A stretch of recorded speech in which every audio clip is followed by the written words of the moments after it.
BRS MLC కవిత ఇప్పుడు talk of the politics అయ్యారు. ఇందుకు ఆమె వరుసగా చేస్తున్న కామెంట్స్ ఆమె వ్యవహార శైలి అని చెప్పొచ్చు. సొంత పార్టీలోనే తనకు సపోర్ట్ దొరకడం లేదన్నట్లుగా మాట్లాడడంతో ఏదో జరుగుతోందన్న వాదన పెరుగుతోంది. ఇలాంటి టైంలోనే ములుగులో జరిగిన ఘటన మరింత ఇంట్రెస్టింగ్ గా మారింది.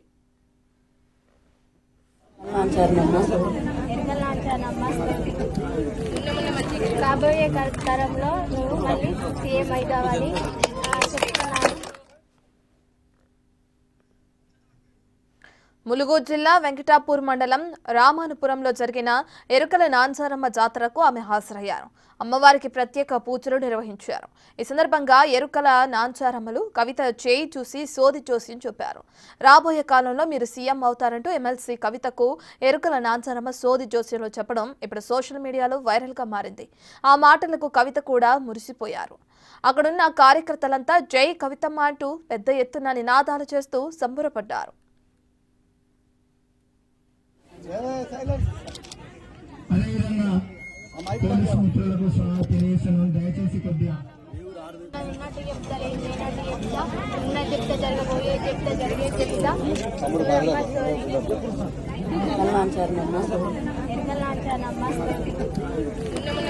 రాబోయే తరంలో నువ్వు మళ్ళీ సీఎం అవుతావని చెప్తున్నాను.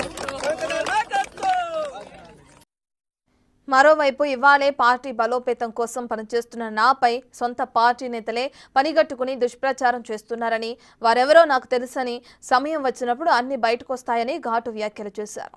ఇదే సమయంలో ఆమె సీఎం అంటూ సోదమ్మ జోస్యం చెప్పడాన్ని ఆమె అనుచరులు కొందరు బీఆర్ఎస్ నేతలు తెగ వైరల్ చేస్తుండటంతో మరింత హీట్ రేపుతోంది.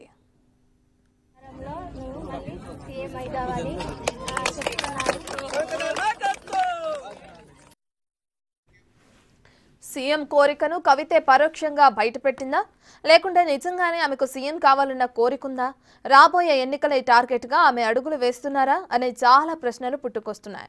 ఇదే టైంలో కవిత త్వరలో సొంత పార్టీ పెట్టబోతున్నారా అన్నది కూడా పొలిటికల్ గా ప్రచారం జరుగుతుంది.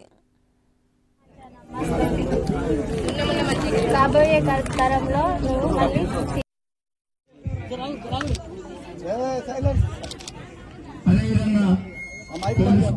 ఇదిలా ఉంటే ఇప్పటికే బీఆర్ఎస్ పార్టీ వర్గపోరు కొనసాగుతున్న చర్చ జోరుగా సాగుతుంది.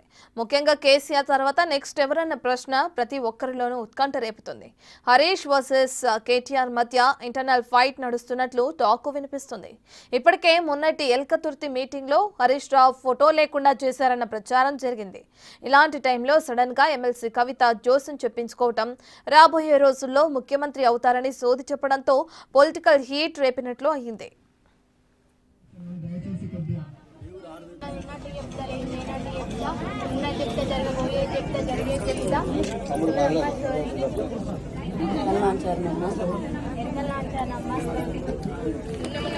రాబోయే తరంలో నువ్వు మళ్ళీ సీఎం అవుతావని